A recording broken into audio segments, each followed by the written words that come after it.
Hello again from my front porch, and a happy Father's Day weekend 2021. I feel like I'm wearing a perfect father shirt here. But seriously, I've enjoyed Father's Day weekend this year for a couple of reasons. One, because I'm home. I was gone for a big chunk of last week. I'll be gone this entire next week. I flew back home late Friday night, and I'll leave again early Monday morning. And so this weekend here has been my time home.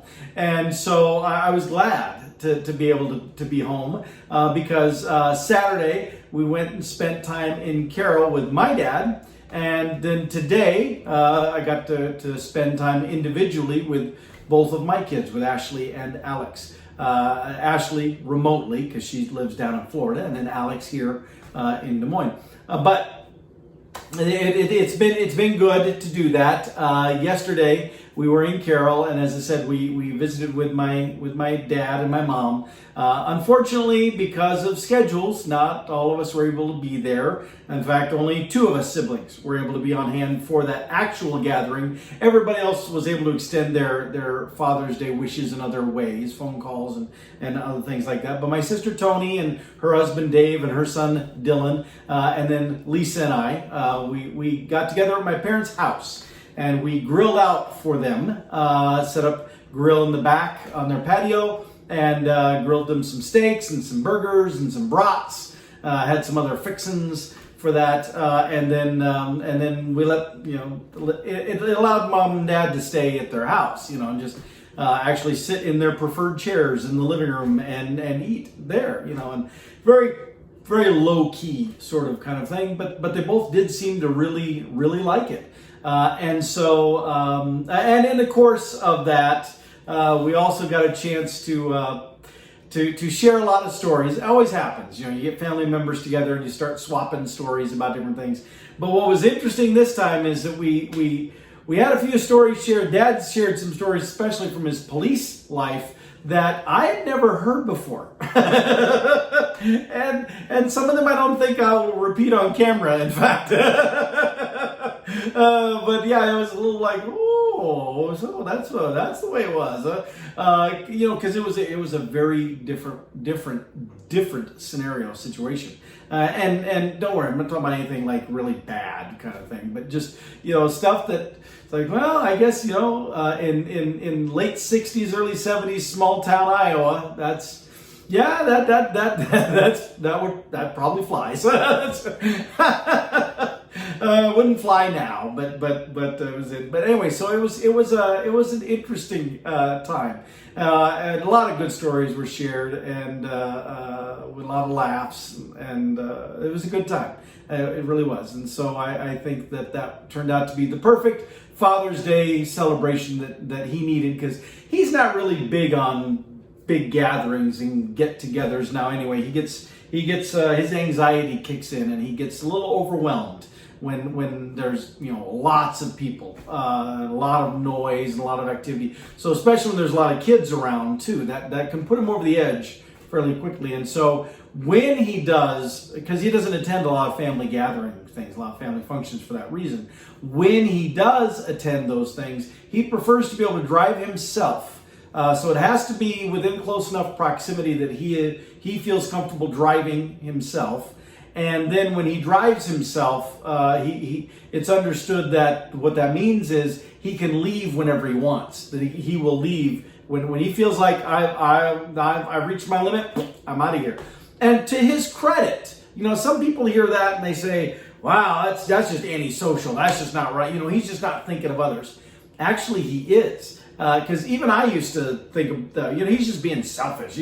But then he and I had a conversation a little while back, and it was very, very self-aware on his part that he made the observation that if he were to attend this specific function we were talking about at that point in time, and not be able to leave, that he would get to a point where he knows he would have had enough, and after that, he's going to start getting growly and cranky, and then it's going to be, it's going to bring everybody else down. Everybody else is having a good time except him, and he then will be the wet blanket. he'll be the one that causes the trouble, that causes frustration, and he didn't want to be doing it. He doesn't mind the idea of the fun, but he just knows he's going to want to check out of that fun a lot sooner than everybody else will. And so why should he put himself in a scenario where he knows he's going to be uncomfortable, and when he's uncomfortable, it's going to make everybody else uncomfortable too and ruin everybody else's good time. So, on one hand, I wish he were able to hang out with the family more than he is able to sometimes. However, I honestly do appreciate that level of self-awareness on his part, that ultimately he is looking out for everybody else. He doesn't want to be the party pooper. Now, I think he needs to not just assume he's going to be. I think he that's too convenient of an excuse sometimes. But still, this way that we approached it, that's why I think that it was a really good solution, because it allowed him to be in his safe space, in his home, and in his chair in the living room, or if he wanted to retreat to the basement where he's got his own little man cave, and so be it. He could do that. He had full ability to get away from everybody and just go be on his own. And now he never used it. We remained in conversation, chatting, but again, we were sharing stories, and it was low key, and I think that worked well for him at that point, and cheered him up a bit. He was feeling a little down when we got there, a little depressed about some different things, a lot of them around growing old, and the limitations of that. But I think he was in a much better mood, much more positive mood by the time we all pulled out and headed home. But still, that was good. It was a good Father's Day, getting to spend that with my dad yesterday. And then today, I got to spend some time with Ashley and my son-in-law Josh by the benefits of technology, the wonders of FaceTiming, on the iPhone, and we had great conversation. We got caught up on lots of different things that were going on in each other's lives, kind of stuff. But also, Ashley had purchased some stuff for me on Amazon, and it had arrived like a week ago. And Amazon's getting really up on what they're doing. Where now it's no longer just that the stuff arrives in your doorstep, but she actually sent me a screenshot of what she had received, saying that the package had been delivered, and there was even a photo of the package on my front doorstep. So it was there. So anyway, she sent that to me and said, "This package has arrived. It is for Father's Day. Do not open it yet. It has to wait till Father's Day." So like, okay, all right, fine.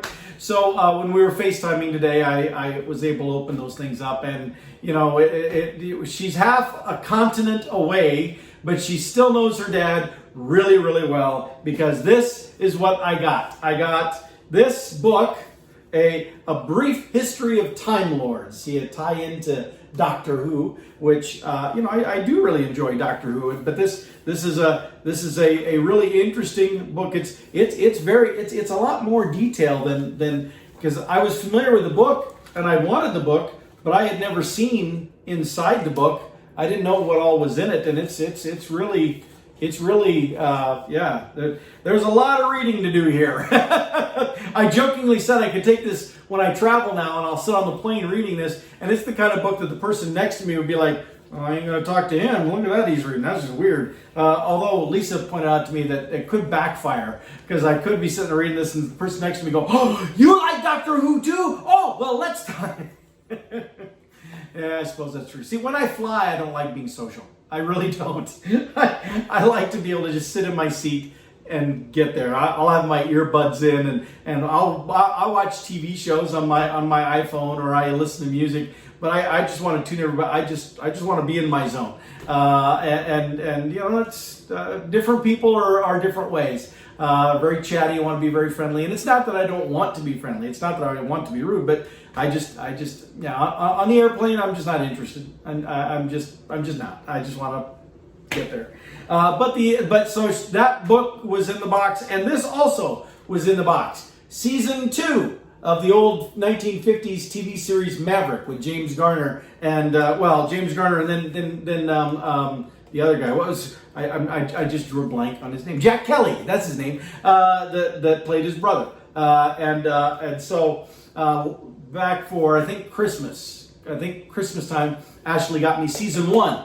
I was very excited, yay! And so now she's added season 2. And there's there's only 3 seasons, I think, that have James Garner in them. The show went for, was it 5 or maybe even 6 seasons? But James Garner then left the show after the 3rd season, and so then it continued on with Jack Kelly, and they had a little revolving door of other Maverick brothers or cousins that came into the picture, including Roger Moore, who went on to become, the James Bond for quite a while.